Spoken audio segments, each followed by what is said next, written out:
और इस बीच बड़ी खबर, इजरायली पीएम नेतन्याहू की चेतावनी देखने को मिली है। यूएस का इशारा मिलते ही जंग एक बार फिर से होगी। नेतन्याहू ने इशारा साफ कर दिया है कि मिडिल ईस्ट का चेहरा बदल दूंगा। यह इस वक्त की बड़ी खबर है जिसका जिक्र मैंने सबसे पहले आपसे किया था कि नेतन्याहू खुद इस मंशा से इंतजार कर रहे, निगाह गड़ा कर बैठे कि शांति वार्ता किसी भी तरह से सफल ना हो पाए, शांति वार्ता वाली कहानी विफल हो जाए, क्योंकि इजरायली पीएम चेतावनी क्या दे रहे वो समझिए। इशारों में वो कह रहे हैं कि जैसे ही हमें अंदेशा होगा, इशारा मिलेगा, एक बार फिर से जंग शुरू हो जाएगी और हमले भीषण किए जाएंगे, जिसकी वजह से मिडिल ईस्ट का चेहरा ही बदल दूंगा। ये इस वक्त की बड़ी खबर है। एक स्पीच, एक और बड़ी खबर आपके सामने रखते हैं। ईरान की अमेरिका को कड़ी चेतावनी देखने को मिली है।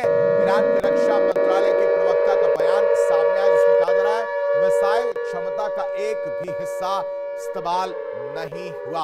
रक्षा मंत्रालय के प्रवक्ता का यह बयान है जिसमें कहा जा रहा है मिसाइल क्षमता का एक हिस्सा भी अभी इस्तेमाल नहीं। ईरान की तरफ से कहा जा रहा है देश पूरी तरह सुरक्षित और एकजुट नजर आ रहा है। जो कहानी निकलकर सामने आई थी वो समझने की जरूरत है। क्या कह रहे हैं वो समझिए। कह रहे हैं कि चेतावनी देते हुए देखिए जो अंदर की तस्वीर है, यानी मिसाइल को लेकर जो तस्वीर सामने आ रही थी उसमें ये पूरी तरह से प्रवक्ता के द्वारा कहा जा रहा है कि ये तो अभी तो हमने पूरी पिक्चर दिखाई नहीं है, जहां तक आपकी नजर जाएगी वहां तक मिसाइल आपको नजर आ रहे होंगे। इसके जरिए एक मैसेज देने की कोशिश जो है वो की गई है कि आप हमें कम आकलन कर रहे हैं हमारा, और जबकि हम बेहद मजबूत स्थिति में इस वक्त नजर आ रहे हैं।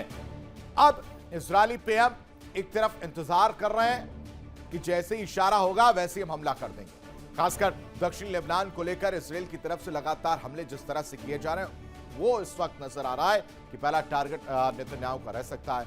दूसरी तरफ ईरान जो लगातार चेतावनी दे रहा है, मिसाइलों का जखीरा दिखाकर वो ये बता रहा है कि वो सीधे चैलेंज कर रहा है कि आप हमें कम मत आकिए, हमने अभी पूरी पावर इस्तेमाल नहीं की है। यानी ये सब केवल डिप्लोमेटिक दबाव की कहानी है जिससे ईरान को बातचीत के लिए मजबूर किया जा सके डोनाल्ड ट्रंप की तरफ से, या फिर स्थिति इतनी आगे बढ़ चुकी है कि होर्मुज में किसी बड़े टकराव की जमीन तैयार हो रही है। फिलहाल दोनों देशों के बीच शब्दों की जंग तेज है, समुद्र में रणनीतिक हलचल बढ़ रही है और दुनिया की नजरें एक ही सवाल पर टिकी हैं कि क्या अगले राउंड की बातचीत होगी, क्योंकि सपने संजोए बैठे डोनाल्ड ट्रंप साहब को यह महसूस ही नहीं हो रहा है कि ईरान अड़ा हुआ है सिर्फ और सिर्फ एक ही बात पर कि नाकाबंदी आपको हटाना पड़ेगा, उसके बाद हम बातचीत करेंगे। यानी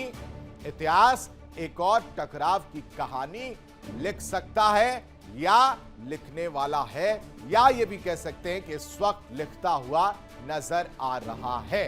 देखिए इंडिया डेली 24/7 अब आपके स्मार्ट टीवी पर। इंडिया डेली मौजूद है सभी डिजिटल प्लेटफॉर्म पर लाइव और लगातार। इंडिया डेली 24/7 हर दिन राष्ट्र को समर्पित।